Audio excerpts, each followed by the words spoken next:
तमिलनाडु का मुख्यमंत्री कौन होगा, इस बात को लेकर अभी भी सस्पेंस बना हुआ है।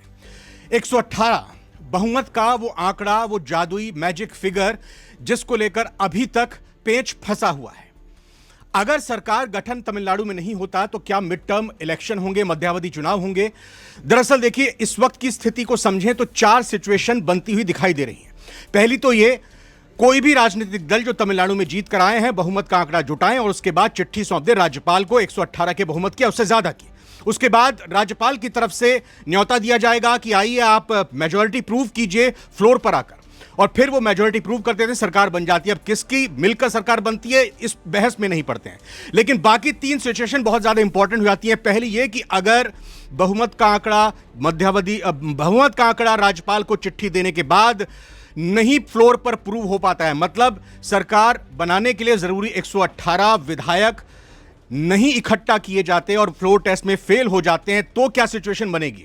दूसरी सिचुएशन यह आती है कि अगर राज्यपाल के पास कोई भी बहुमत के 118 की चिट्ठी लेकर पहुंचे ही नहीं, तो कितने दिनों तक राज्यपाल इंतजार करेंगे, उनका अगला कदम क्या हो सकता है? और तीसरी इंपॉर्टेंट सिचुएशन जो कल शाम को सामने आई, और वो ये कि टीवीके की तरफ से कह दिया गया है कि अगर डीएमके और एआईएडीएमके को राज्यपाल ने सरकार बनाने का न्योता दे दिया तो फिर हम सभी 108 विधायक टीवीके के इस्तीफा दे देंगे। उस सिचुएशन में क्या किया जाएगा राज्यपाल की तरफ से? विश्वनाथ सुमन nabhatimes.com से हमारे साथ है। एक एक सिचुएशन के बारे में हम समझते हैं। सबसे पहले, अगर न्योता दे दिया सरकार बनाने का और फिर उसके बाद सरकार फ्लोर पर गिर जाती है तो क्या होगा?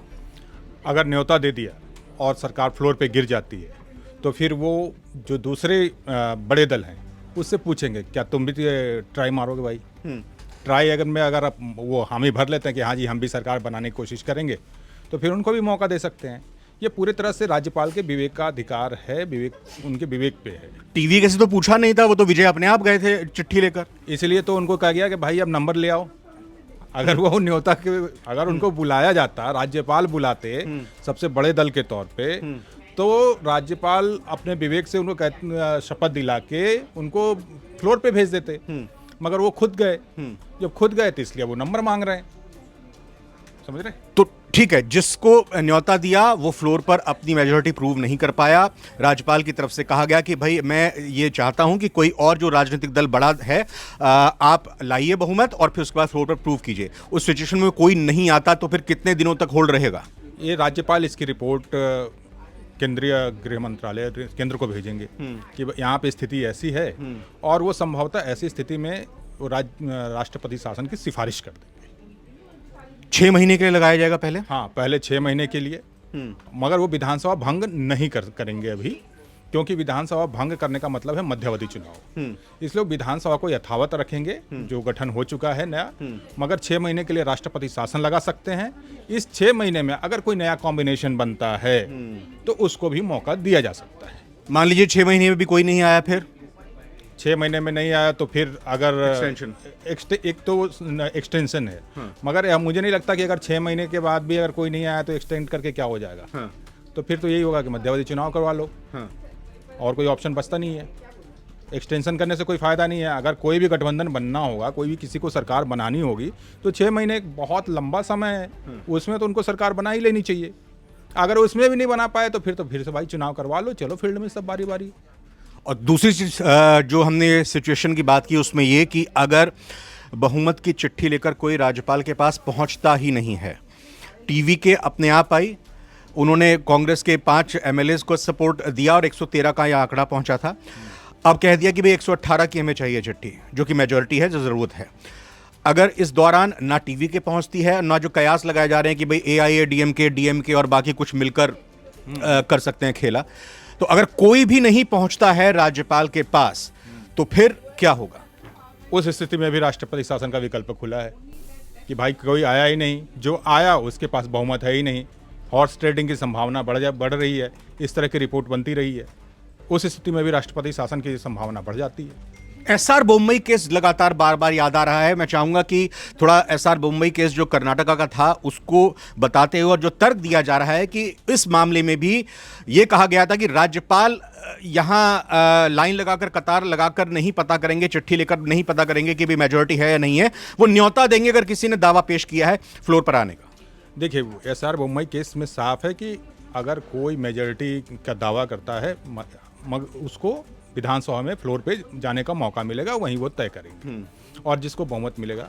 मगर ये स्थिति उस समय में भी है कि जब राज्यपाल आश्वस्त हो जाएं कि मेजॉरिटी एक स्थिर सरकार की आवश्यकता है या ज़रूरत है। इसमें एक बड़ी ध्यान देने की चीज़ ये है कि राज्यपाल ने हर एक दल के साथ किसी को न्योता दिया नहीं है, राज्यपाल की तरफ से न्योता नहीं गया, राज्यपाल ने किसी से बात नहीं की। ये प्रोसेस भी है इसका, थोड़ा सा अगर हम लोग पेशेंस से इसको देखें तो राज्यपाल के पास एक विधानसभा गठन की लिस्ट आती है, चुनाव आयोग देता है कि इतने इतने विधायक हैं, यही पार्टी के इतने पार्टी के इतने। फिर राज्यपाल अपने कानूनी मशवरा लेते हैं, वो जाके फिर पूछते हैं कि भाई इसमें क्या हो सकता है, तो कानूनी राय लेते हैं।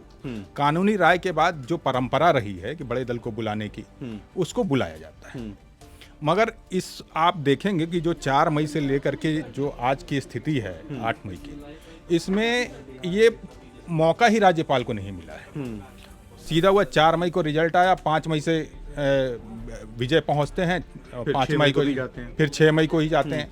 तो राज्यपाल के पास वो ऑप्शन खत्म होकर सीधा आ गया कि विजय को शपथ दिलानी है या नहीं दिलानी है। तो राज्यपाल ने कहा कि जी हम आपको शपथ नहीं दिलाएंगे, आप 118 का आंकड़ा ले आओ। जहाँ तक SR बोम्मई केस की बात है, SR बोम्मई केस में भी अगर आप इससे तुलना करें अभी की स्थिति से, तो ये राज्यपाल के पूरे विवेक पे है कि वो फ्लोर पे भेजते हैं कि नहीं। और इतना तो कोई भी राज्यपाल आज की स्थिति में जिस तरह की जो है, वो तो कहेगा भाई कम से कम सिंपल मेजॉरिटी तो ले आओ। आप बड़े मेजॉरिटी की बात नहीं कर रहे हैं, सिंपल मेजॉरिटी ले आओ। अगर आप कुछ ये समझिए कि विजय को उन्होंने शपथ दिलवा दी, वो वहाँ पहुँचे गए, 5 कम है तो वहाँ पे क्या होगा, हॉर्स ट्रेडिंग वहाँ होगी क्या, या विवेकाधिकार की बात करेंगे? तो भाई जो चिट्ठी आप वहाँ नहीं, बड़े वकील यही कह रहे हैं कि भाई अगर सबसे बड़ा राजनीतिक दल उनका है, उन्होंने दावा पेश किया, तो मौका राज्यपाल को देना चाहिए। अगर नहीं वो जादुई आंकड़ा जुटा पाते हैं तो कोई बात नहीं, फिर किसी और को देखा जाएगा। तो ये एक मौका देने की बात है। नहीं, ये मौका देने की बात है, मगर आप बार बार तो नहीं कर सकते ना कि फ्लोर पे जाके हर एक राजनीतिक दल को कहे कि आप टेस्ट करो, अब आप टेस्ट करो। वहाँ क्यों तो आप नहीं लगवा सकते ना। नहीं, सबसे बड़ा राजनीतिक दल है ना टीवी के। हाँ ठीक है, मगर अगर उनके पास पूरा फुल मेजॉरिटी है तो 5 विधायक चाहिए, वो 5 विधायक कहें कि हाँ जी ये भी हमारे साथ दावा तो कर सकते हैं ना। आप ये नहीं समझ रहे, एक बार आप चिट्ठी ना दो, कहो कि हाँ जी ये CB के CPIM हमारे साथ है, आप इतना तो जाके आश्वस्त कर सकते हैं राज्यपाल को। विश्वनाथ जी, एक बड़ा घटनाक्रम और हुआ है कि सुगबुगाहट ये आई कि DMK और AIADMK मिलकर सरकार बनाने का दावा पेश कर सकते हैं और अपनी सालों की दुश्मनी को भुला सकते हैं। जब ये खबर तैरने लगी तो फिर TVK की तरफ से कह दिया गया कि राज्यपाल ने इनको मौका दिया तो TVK के 108 विधायक इस्तीफा दे देंगे। उस सिचुएशन में क्या होगा? देखिए, एक तो ये बड़ा हाइपोथेटिकल, नहीं, उन्होंने तो कह दिया है ना कि हम दे देंगे इस्तीफा अगर उनको मौका दिया तो। वो दे देंगे, अलग चीज़ है, मगर ये बड़ा अभी की स्थिति में बड़ा हाइपोथेटिकल सिचुएशन ये क्रिएट हो रही है। मैंने ये सवाल कर हम 108 इस्तीफा दे, आप दे दो, उपचुनाव भी हो सकते हैं। अभी के मध्य प्रदेश में यही हुआ था। कई जगह आप देखेंगे कि लोग हम इस्तीफा दे देंगे, देते नहीं। पहली चीज़, अगर वो दे ही देंगे, अगर कहें कि हम 108 दे देंगे, तो फिर उपचुनाव कर लो। उपचुनाव का तो रास्ता है, क्योंकि सरकार सत्ता में रहेगी, कोई भी सरकार।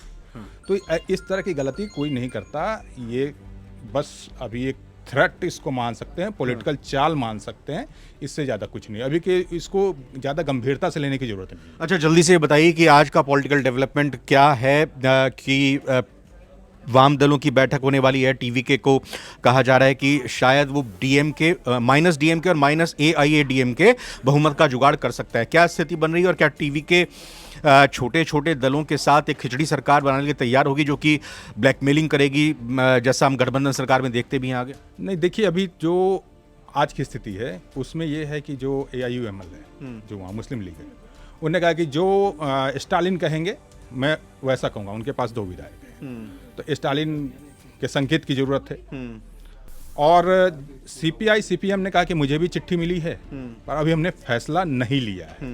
तो उनका फैसला संभवतः आज आ सकता है, क्योंकि अगर इसमें एक एंगल ये है कि अगर इसमें देखा BJP का इन्वॉल्वमेंट या केंद्र का इन्वॉल्वमेंट या AIADMK का इन्वॉल्वमेंट, अगर ये ज़्यादा समझ में आए तो ये लोग समर्थन दे सकते हैं।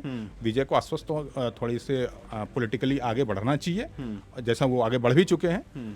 अब उनके लिए उम्मीद की किरण है और वो आज किसी भी समय उनको मिल सकती है। तो कुल मिलाकर तमिलनाडु की जनता ये नहीं चाहेगी कि फिर से उनका प्रदेश एक बार मध्यावधि चुनाव में जाए, और जिस तरीके से उन्होंने सबसे बड़े राजनीतिक दल के तौर पर TVK को मौका दिया है, लेकिन लोकतंत्र में, संविधान में यही है कि भाई आपको मेजॉरिटी की फिगर हासिल करनी पड़ेगी। तो देखते हैं आगे आने वाले दिनों में स्थिति साफ हो जाए, मध्यावधि चुनाव की नौबत नहीं आए, लेकिन मध्यावधि चुनाव की आशंका से इनकार नहीं किया जा सकता, इसकी भी संभावनाएं मौजूदा स्थिति में दिखाई देती है। हाँ, 6 महीने या और उससे कम या ज्यादा का वक्त जरूर लग सकता है। विश्वनाथ जी, आपका बहुत बहुत धन्यवाद, बहुत बहुत शुक्रिया। आपको क्या लगता है तमिलनाडु की राजनीति को लेकर, कमेंट करके जरूर बताइएगा। फिलहाल बहुत बहुत धन्यवाद, नमस्कार।